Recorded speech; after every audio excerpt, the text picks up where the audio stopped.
Hello. We are here today to talk about the Coca-Cola water rights issues happening in the world. Coca-Cola is stealing water from the third world countries and the people who live in the area.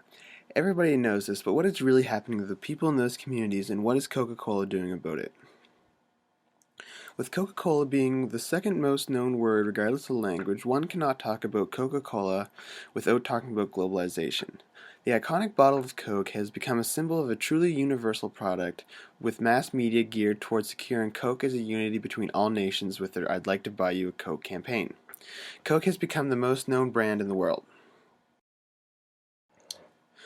Products are sold in 200 different countries, and Coca-Cola has become the largest beverage company in the world with 1.8 million Cokes sold each day.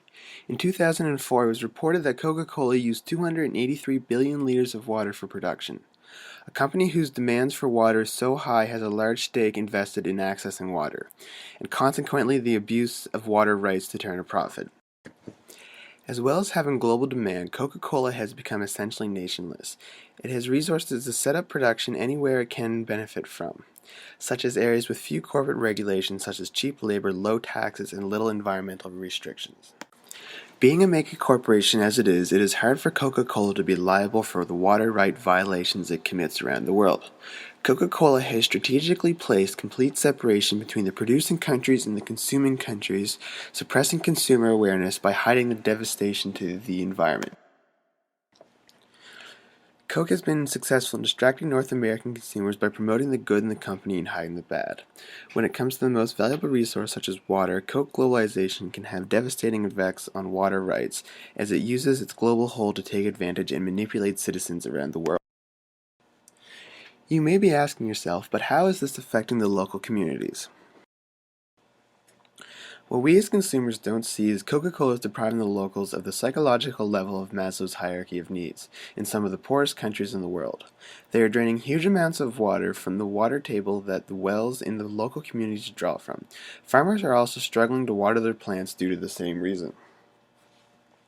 Coca-Cola is also contaminating the water that is still left. A plant in the south of Africa is causing a nearby community to break out in rashes and get sick. The plant has been shut down by local authorities, but Coca-Cola is attempting to use its political power to reopen the plant. While Coca-Cola denies anything to do with its use of 1 million liters of water a day, it sends water trucks out to some of its nearby communities to supply them with fresh drinking water. Ideally, Coca-Cola should not be draining so much water that they decide they need to supply communities, but it should be standard practice to do so when the water gets low. Although it will cost Coca-Cola more, they should be worried about the health of the surrounding communities and not just their bottom line. These community members are working for Coca-Cola. Why don't they just confront management about the water problems?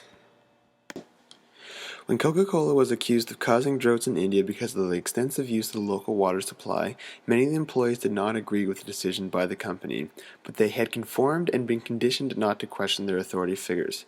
This leads Coke employees to comply with the needs and wants of management, no matter what the task may entail. So why don't these leaders put a stop to the destruction of the communities? For running businesses or activities effectively, leaders and leadership are necessary. Under an appropriate situational leadership, people and organization will follow orders from leaders who guide and direct with reason and logic to carry out their tasks that are asked of them. However, decisions from leaders are not always correct. What happens when leaders make poor decisions and the employees below follow the orders? Coca-Cola's water problem in India is a result of leadership with poor decisions. The leaders decide to draw groundwater, but they do not consider the shortage of water India already has and the consequences that would follow. The result: severe water shortages in communities in the area. It is evident that Coca-Cola is taking a task-oriented leadership model where the leader has a strong concern with his job advancement and the goals of the organization. This causes the leader to think more about himself than the others around him, because he is focused on pleasing his upper-level management and in turn taking home a bigger paycheck. So, Coca-Cola is draining the third world of its water supply and hiding it from the consumer simply to increase their overall margins. So next time someone offers you a Coke, take a minute and think about where that Coke really came from.